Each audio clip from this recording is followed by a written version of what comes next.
सुस्वागतम सगळ्यांना. कसे आहात? तर आज मी बनवणार आहे मूग मटकीची उसळ किंवा मिसळ.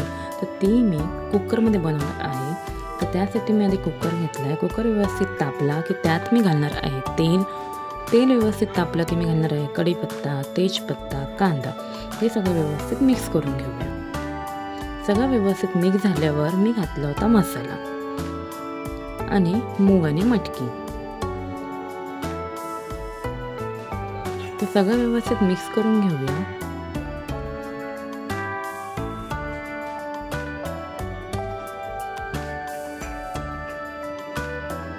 आणि आता त्यात मी घालणार आहे 2 ग्लास पाणी.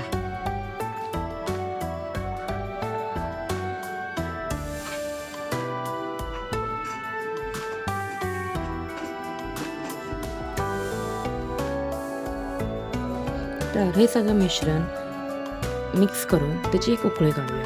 तर तोपर्यंत मी बनवणार आहे वाटण. तर त्यासाठी तवा ठेवूया. तवा थोडा गरम झाला की त्यात उभे चिरलेले कांदे घालूया आणि व्यवस्थित मिक्स करून घेऊया.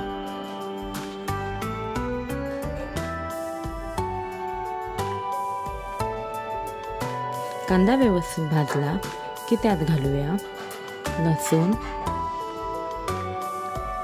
अद्रक,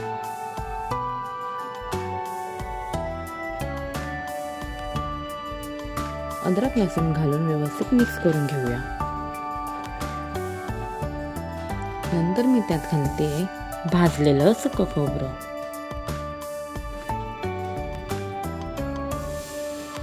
आणि सगळं एकदा व्यवस्थित मिक्स करून घेऊया.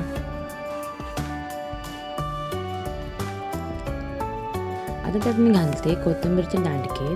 तर ह्याने आमटीला सुगंध खूप छान येतो. तर इथे आपलं कांदा खोबऱ्याचं वाटण तयार आहे. ते आता मिक्सरला लावून घेऊया.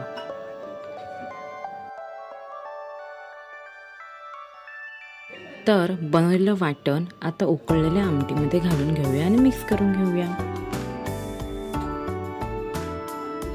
आमटीला छान उकळी आली की त्यात घालूया गरम मसाला,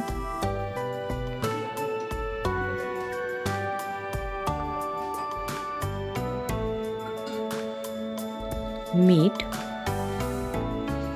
सगळं व्यवस्थित मिक्स करूया आणि कुकरचं ढाकण लावून 2-3 शिट्ट्या काढून घेऊया.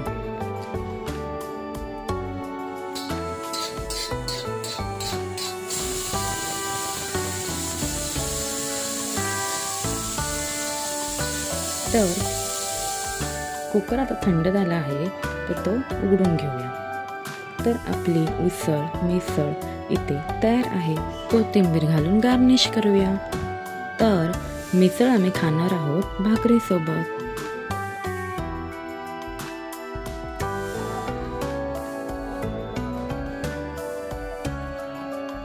फरसाण, लसूण चिवडा, मिसळ आणि भाकरी. तर या खायला रेसिपी आवडल्यास लाईक करा, शेअर करा, सबस्क्राईब करा. Thank you for watching.